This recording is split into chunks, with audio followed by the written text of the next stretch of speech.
Wants answers on the costs of protocol and etiquette training for ministers, spouses and partners. International Relations hosted the session aimed at helping spouses navigate diplomatic relations. It was facilitated by Bawenile Lamola, the wife of International Relations Minister Ronald Lamola.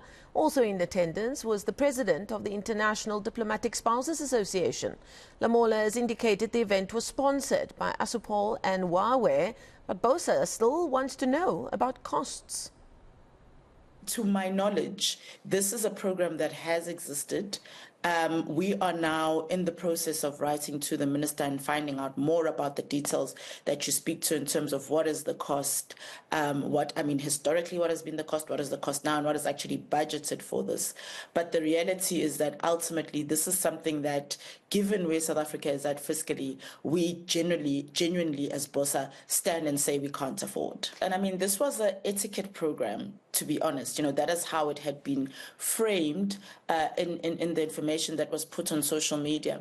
And the reality is that there's a culture which is quite dated, where spousal responsibilities really had a place in society, and really that was because mostly the spouses were women, and actually when you saw the pictures and what was being shared, it was mostly women. It was the wives of ministers.